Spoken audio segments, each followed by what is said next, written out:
Hey everyone! Welcome back to the OCD Family Podcast for day 4 of 5, where we are catching up at the water cooler. Just a quick reminder, even though I'm a licensed therapist, this is not therapy. It's not a consultation, it's not an evaluation, it's just the fam hanging out and talking today about what if I don't actually have OCD? This is a question that so many folks with OCD wrestle with, sometimes constantly.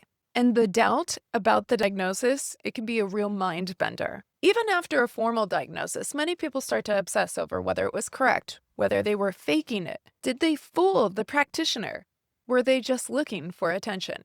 Here's the thing. The what if doubt, it's part of the OCD. In fact, it is the OCD. And for many, it becomes another obsession, one that triggers the compulsion to endlessly research, confess, seek reassurance, or try to test whether their thoughts are really intrusive. Now, if you're a loved one, this can be really tough to witness. You might want to reassure them, of course you have OCD, look what you've been through. But here's the tricky part.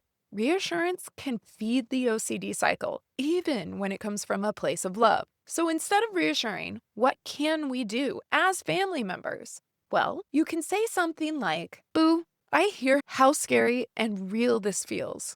I believe in your strength and I trust you and your treatment team to help guide you through it. Your job isn't to solve the doubt, but to stand beside them in it. And that is powerful."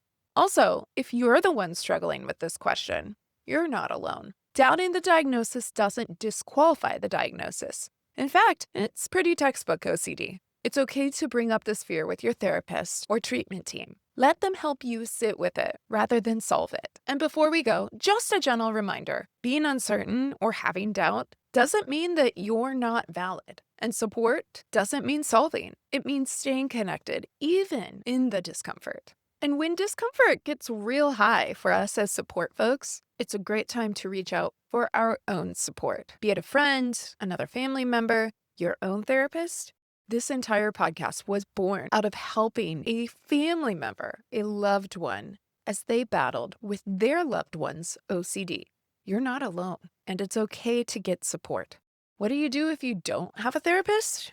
Well, there are a number of books by many of my friends and colleagues, but I've also found that when you're trying to manage this diagnosis, sometimes people don't have the mental space or margin to dig into even a really helpful book.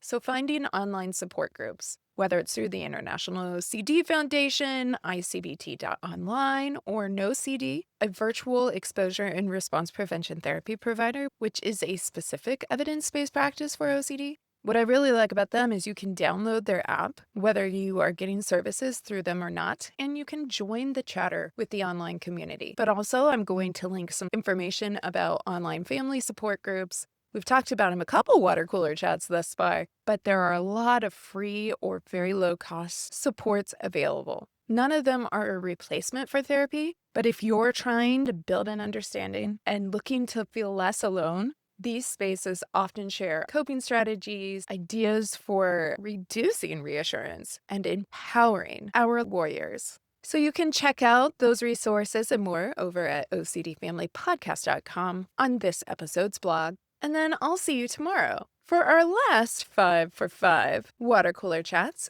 and then every Friday following. And thanks for joining us again here at the water cooler.